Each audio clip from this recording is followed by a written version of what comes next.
Hi, how are you? Welcome back to my channel.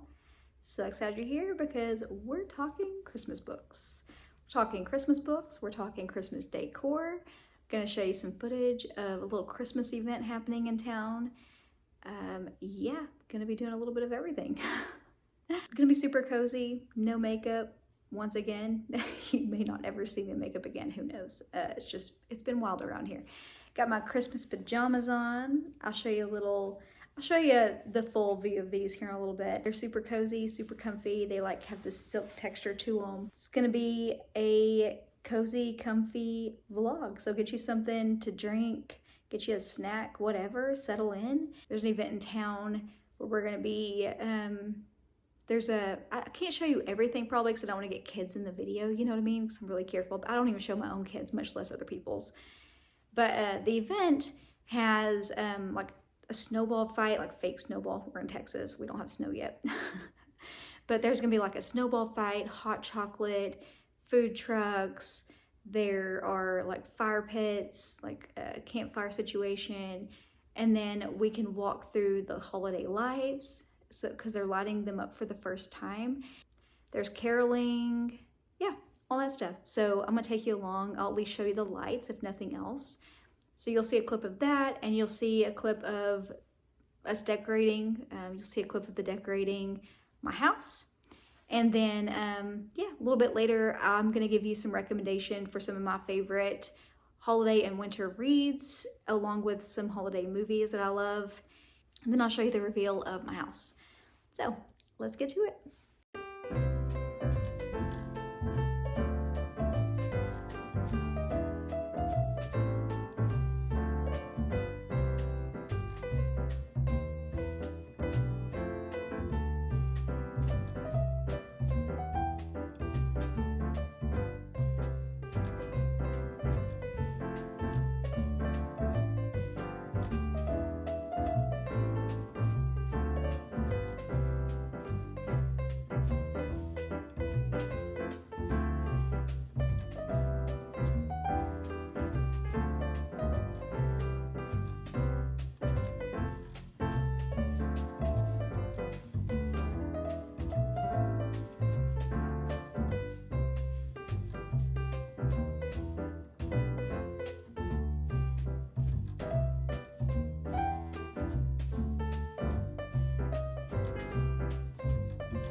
I'm back. Been decorating for a little while. Actually, it takes forever. When you're decorating with kids, it takes a little bit. So my house is an absolute disaster right now. I have totes open. There's glitter everywhere because I feel like every ornament has glitter on it. The floor is covered. Eddie's little toes have glitter on the bottom. So even he has glitter. It's really cute. I'll have to figure out how to clean him up because I don't want him to get like glitter in his mouth or whatever. He's having a great time though. He's really having fun with the tree. I don't know if the tree's ever going to be the same after this though, because yeah, he's really having a great time with the tree. He's like batting at the ornaments. I got some footage of that, so I'm sure you've seen it at this point. But yeah, he's having a good time. Let's talk about books first, and then I'll tell you the movies that I recommend. These are ones that I have read in the past, have really enjoyed, and would highly recommend. These are in no particular order. These are just, they're not in order by favorite or anything like that. I'm just gonna grab them from my stack. Some of these I have physicals and some I've read on like Kindle that I would love to have physicals of, but just don't yet. First one is Los Posadas by V Castro. I read this one, I believe, last year, and it was a pleasant surprise. It's a shorter read. You could read it in like one sitting fairly easily, but it's a lot of fun. And it's pretty wild. This one follows Nola. Nola is a telenovela writer, And she is crushing on the new guy in town, Henry, who just bought the funeral home. The funeral home, I believe the owner, the previous owner of the funeral home died in like a fire or something, if I'm remembering correctly. They died like pretty crazy, like it was a pretty crazy way. But anyways, Henry is a mortician. And Nola's been single for years because like she was putting her career first and all that. This is also set in Texas. I don't know if I mentioned that, but it's set in Texas, which I think is pretty cool. At the start of Los Posadas, and Nola's turn to host puzzle night, there's an unexpected guest at Nola's house. And it leaves everybody fighting for their lives. Like Nola, Henry, everybody else at puzzle night. And it's freaking crazy. Things go off the rails so quickly. And let me tell you, just a couple things, like a piñata stick and pozole end up being used as weapons. That's all I'm gonna say. And also, there is a pretty crazy, spicy sex scene in this. Also, oh, that is so crazy. I can't say much about it without spoilers just because it is so short. But yeah, it's absolutely bonkers. It's over the top. It has all of the over the topness of a telenovela, and I think that's very much intentional. I think that's supposed to be the vibe. That's supposed to be the mood, seeing as she's a telenovela writer. But yeah, the dialogue is over the top. Nola and Henry, their relationship is over the top. Everything about this is so wild.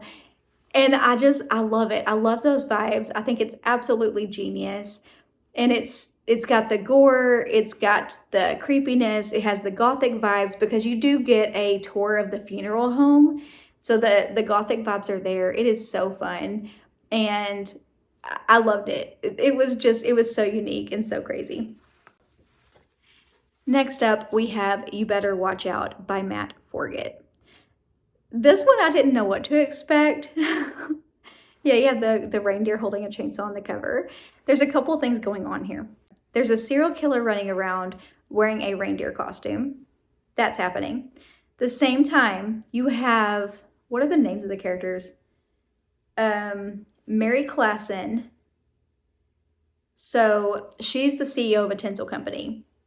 And then she is crushing on this guy, Bright, who is the CEO of the competitor tinsel company. So that's very Hallmarky. Yeah. And it's taken place in this very charming, quaint, Christmas-obsessed New England town. So it has Hallmark vibes galore, but it's also a Christmas slasher. So if you can't decide what mood you're in, if you want a slasher or Hallmark vibes book, this has both. So you don't have to decide anymore. But yeah, it has all the cheesy vibes of a Hallmark Christmas movie, but then it also has like slasher also. It's wild. It's absolutely crazy. It's very campy. It's gory. It's Christmassy. There's also all of these 90s references that was a lot of fun, and I did not expect that. There's nothing on the back that insinuated there was going to be 90s references. That was a very fun surprise. There were so many crazy over-the-top moments. There were jump scares. There was gore. There were lots of laugh-out-loud quips. It just had it all. It was a blast to read. And holy crap, the ending. This is one of those that I really thought was going to be predictable, but it completely surprised me. This was a freaking blast. I had an absolute great time reading this, and I would definitely recommend it. Literally my only complaint with this was that there were a lot of characters to keep up with, but at the end of the day, it didn't really matter because I was just having so much fun. I didn't really care. If I didn't know who was who, at the end of the day, I just honestly didn't care because I just was having so much fun. I was like, meh, who cares? I don't care. I don't care who you are. I'm having a blast. So it was fun. So more horror. This is a 2-set, and that is Candy Cane Kills and Candy Cane Kills Again. Both of these are by Brian McAuley, and they are freaking awesome. These are both slashers, of course. All of the kills are Christmas themed, and they are freaking excellent. They're gory, they're graphic, and they are very original and well done. I'm going to tell you what the first one is about, not so much the second one, because I don't want to give anything away about, you know, who survives in the first one or anything like that. I'll tell you what the back says. It says, when Austin's parents drag him and his little sister Fiona to a remote cottage for Christmas, he's less than thrilled about the forced bonding exercise. But after learning that their holiday getaway was the site of a horrific crime, this family on the rocks will have to fight for their lives against a legendary killer, because Candy Cane is slashing through the snow with a very long naughty list. This is excellent. It's not just a slasher, but you also have that, you know, family drama and the complicated family dynamics. There's, you know, one of the characters is disabled. She's a force though, and I love her, absolutely love her. I love all of the characters. Like, there are some really excellent characters in this. And like I said, the kills are freaking epic. It's amazing. I guarantee you that you will love this if you read it. If you are into slashers, you have to read this book. It is great. And Candy Cane Kills Again is just as great. I loved both of them so much. Another one, Nosferatu by Joe Hill. I don't have the physical. I read this one on Kindle last year, fell in love with it so much. I loved it so much. So Charles Manx takes kids for a ride in his like 30s Rolls Royce. And when he takes them for a ride, he takes them to this magical place called Christmas Land. And Charles Manx is not a good guy at all. He's very, very creepy. Well, when Victoria, aka Vic, was a kid, she was one of his victims, and she was the only one to ever get away. And Charles Manx has never let that go. He's never forgotten about her. Fast forward years, and Charles Manx has picked up a new kid, and it happens to be Vic's son. There's a lot more to it than that. It is chunky, but I'm telling you, it's worth a read. It's worth every single page. You will not be bored reading it. This manages to be both very magical and Christmassy and very, very creepy. It is so, so creepy. The villains in this are next level creepy. Charles Manx and his helper, what is his helper's name? Is it Bing? I think it's Bing. Super, super creepy dudes. Very, very creepy. There are creepy kids in this. Christmas Land is just this super magical, weird place. This book, the setting, the plot, the characters, all of it is so freaking well done. I mean, this is my second book by Joe Hill, and I'm telling you, this one is my favorite. It definitely shows his full potential. It is so imaginative. It is so creative. It is just so well put together. And how somebody is able to dream up this whole world and this whole concept is so wild to me. But I was fully immersed. I was trying to drag this book out for a whole month because I read it for a book club, and I couldn't put it down. I read this thing I read it in a few days. It took me a few days because it is a chunky book. But I couldn't drag this out because I had to know what was going to happen. I had to. It was just so freaking cool. Such a cool book. So freaking creepy. I just had me on the edge of my seat. It had me holding my breath. It had me just desperately wanting to know what was going to happen. I ran through all the emotions. It had some heartfelt moments. It had creepy moments. It had scary moments. It had like all the feelings in this book. So good. Next one kind of goes along with this, and this is like a comic book series and called Wraith. And I read the first one, and this is like the origin story. The first one is the origin story of Mr. Manx and like the starting of Christmas Land and the building of Christmas Land and all that. And this was really good as well, and still creepy. And I'm not going to go into too much about what this is about, but the artwork in this is so good. So, so good. And like the story itself is really good. And again, really immersive. And, just flew through it. Of course you can go through it pretty quickly anyways because it's a comic. But I just flew right through this. And I love the artwork. The artwork is like next level. It is so good. Like some of this artwork I would freaking love to have like on my wall. It is so good. But I would highly recommend getting into both Nosferatu as well as Wraith, the comic series, because they're both really, really good. And there's so much more to it that I like can't even. Like I know that there's more I needed to say and would love to say. I just don't want to give anything away, but they're both really good.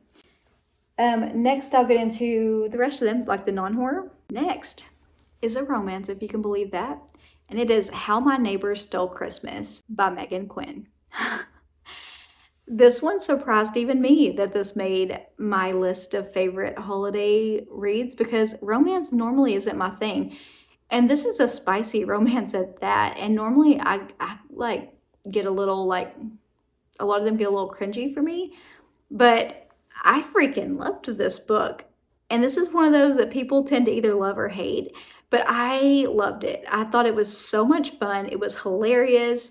There were a lot of spicy scenes in it that actually were pretty hot, I thought. But yeah, I freaking love this book. Let me read you what it's about, because it's been a little bit and I didn't take good notes. As his fellow citizens decorate their quaint town, brimming with carols and glad tidings, Cole wants nothing more than to hibernate the winter away, but his dreary plans are thwarted when his Christmas nemesis, Story Taylor, moves in next door to care for her Aunt Cindy. Immediately, the new neighbor turns his life into a real nightmare before Christmas, especially when she decides to enter the town Christmas Kringle contest in honor of Cindy. And better yet, Story is determined to win. Over Cole's dead body she will.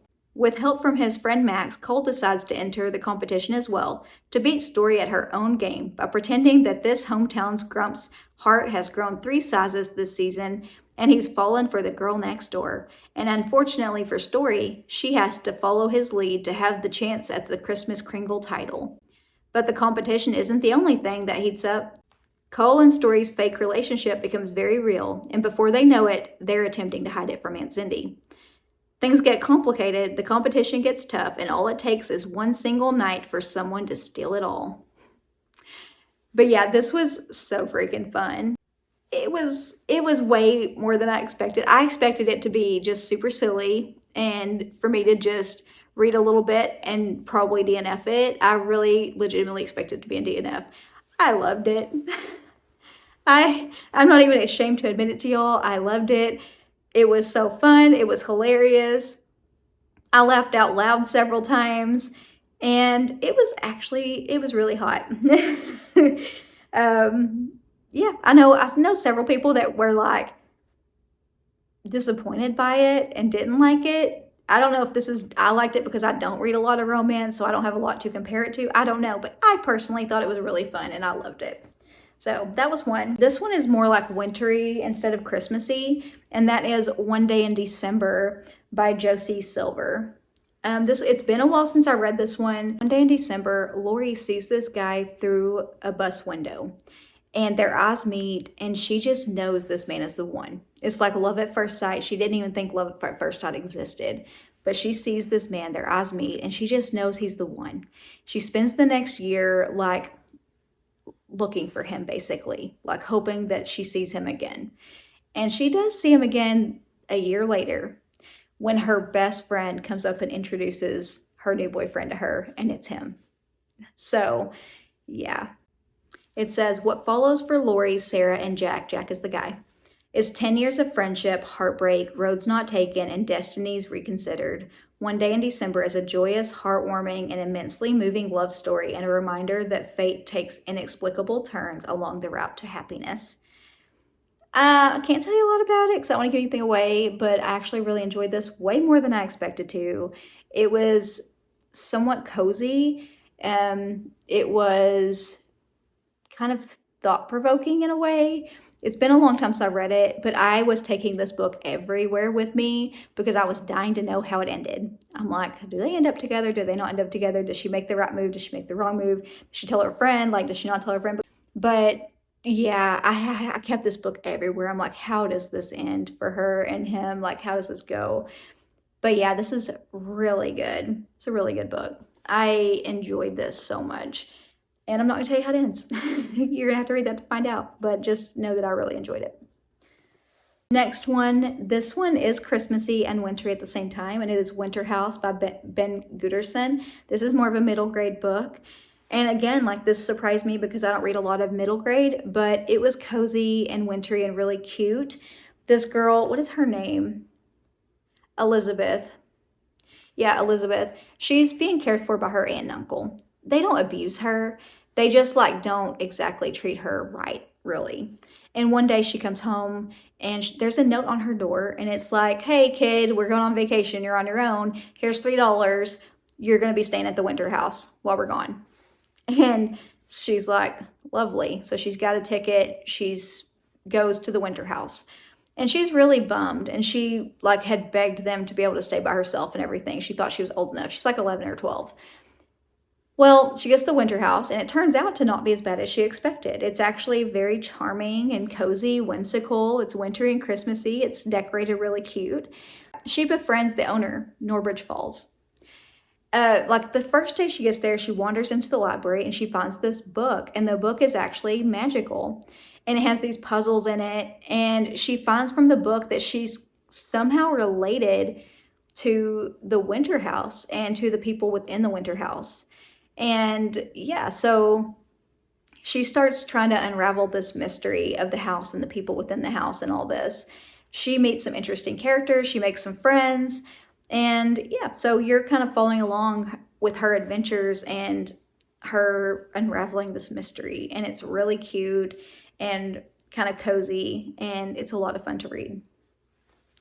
Last one is very wintry, and it may not be for everybody, but I'm going to tell you about it anyways, and that is Icefields by Thomas Wharton. The reason this might not be for everybody is a lot of people say there's not enough plot.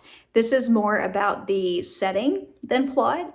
There are characters, and you do learn a little bit about those characters, but this is definitely more about plot. I freaking loved it though, personally. This was 5 stars for me. So this is about this man, Dr. Edward Burney. He's at the Arcturus Glacier in the Canadian Rockies. He slides into the crevice in the ice. When he falls, he's suspended upside down in this ice, waiting to be rescued. And while he's there, the ice is kind of lit up. And he sees something within the ice. He sees this like figure within the ice, like while the ice is lit up. He sees something inside the ice. And after he's rescued, he remembers what he saw, and he spends the rest of this time researching and looking for what he saw within the ice. Like he's on this quest to find it. There are other characters too, but the reason this book is so pretty to me and so magical to me is the way the ice was described, the way the landscape is described, the way it's just this beautiful setting, and it's described in such a way that makes me want to go and buy a freaking parka and freaking snow boots and just go to this place. I'm not even a snow person. It probably hurt every bone in my body. But like, for whatever reason, this makes me want to go on an adventure. It really does. It's just absolutely gorgeous. There's a lot of, you see here, there's a lot of contrast between fire and ice. There's a lot of symbolism with ice, with nature. There's a lot of talk of time and change and how the ice changes with movement and time, and how you can go to this place and you can go there years later. It's not gonna be the same. It's not gonna be the same landscape. It's not even gonna be, there's a lot of talk of that. There's a lot of talk of love and death as well. There are some really heartbreaking moments in here. There's some really beautiful moments in here. There are some really lovely quotes in here. The world is drained of depth and color, and he finds himself filling the empty space with phantom figures that silently watch him pass or trudge along with him. One of them is his father, who walks beside him for a while in silence and then says, "Where is this girl taking you, Hal?" "Up a mountain, Dad." "It won't last, but you'll be glad you knew her." Someday you'll look back and be glad. And later it says, I'll be a ghost to her, a lesser shade, haunting some room in her memory she hardly ever enters. It's just so freaking pretty. The whole book is just gorgeously written and very quotable, and it, like I said, makes me want to go on an adventure. But it's about love and loss and death. It's also about so much more than that, though. It reminds me of being like at the top of a mountain and like seeing a view that is just so breathtaking. That's what the whole book made me feel. It's just so like imaginative. It was freaking magical. It was magical, and it made me feel a lot of different feelings. And if you don't mind something that's a lot about the setting and a lot about just a mood, I guess you could say, that's not as much character driven, then I think you might really enjoy this. Just know that going into it, that it's not so much plot driven as much as it is about like this landscape. And I mean, it's a little bit of plot, but it's not as much plot driven as it is about this beautiful setting. And it is very wintry.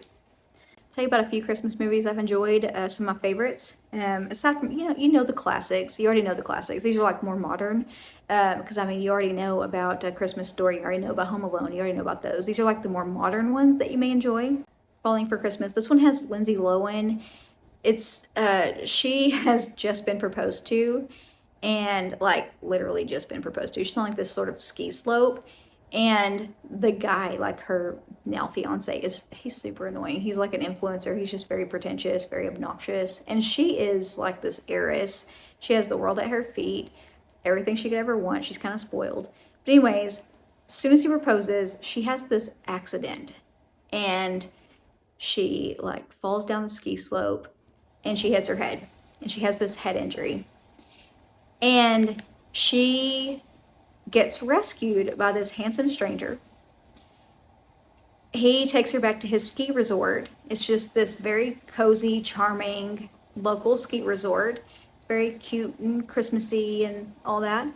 And while she is recovering and trying to piece together who she is and everything, he's sort of caring for her. You already know where this is going.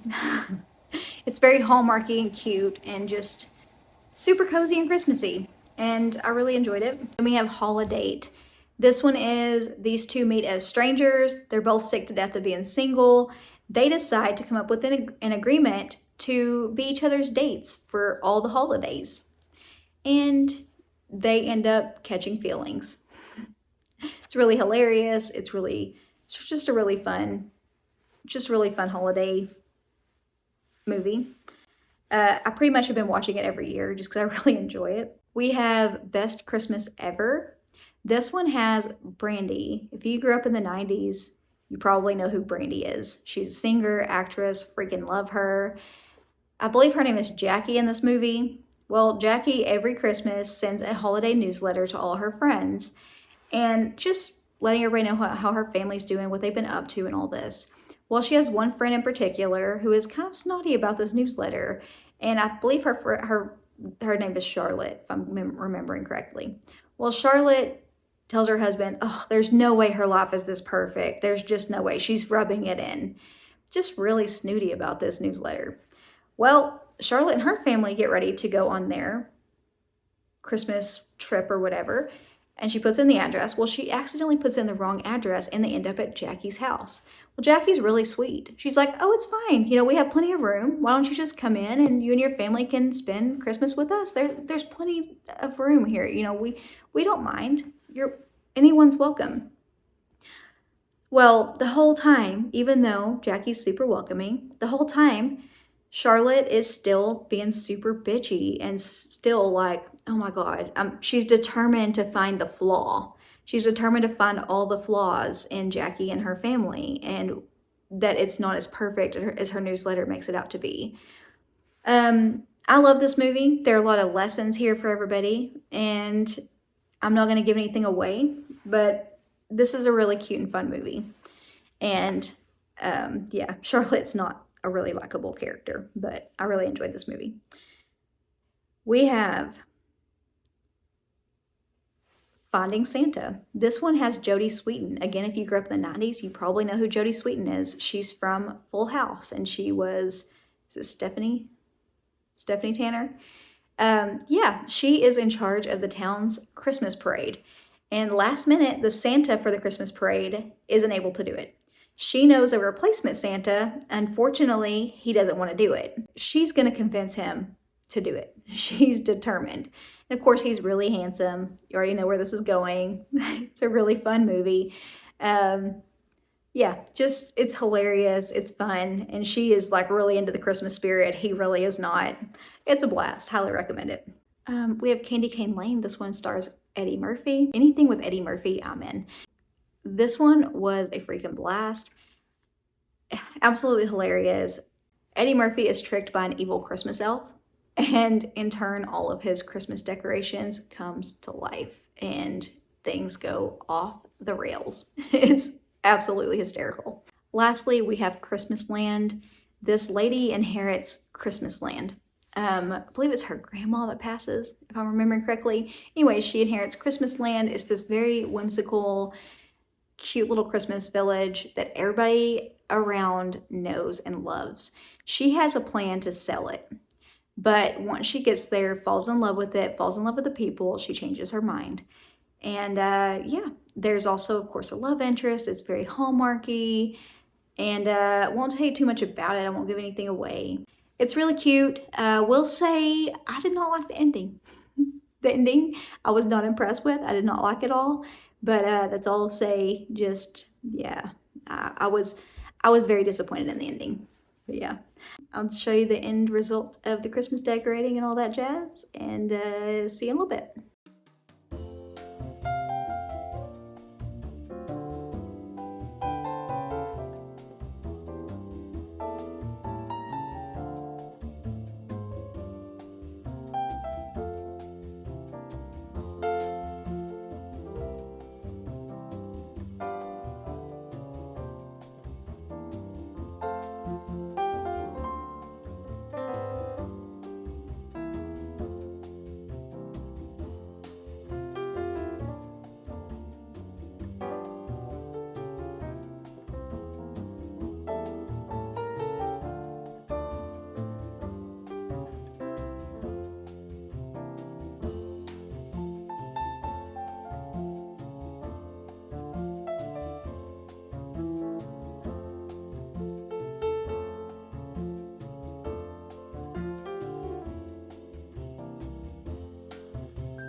hope you enjoyed. A little different layout this time, but I hope you enjoyed. Let me know down in the comments if you can recommend me any Christmas movies or Christmas books. I'd love to know. I'm trying to get into the Christmas spirit a little bit more. And I will see you next Monday for finally my November reading wrap up. I just decided to do Christmas first. I wanted to get this out there. So anyways, I will see you next week. Bye for now.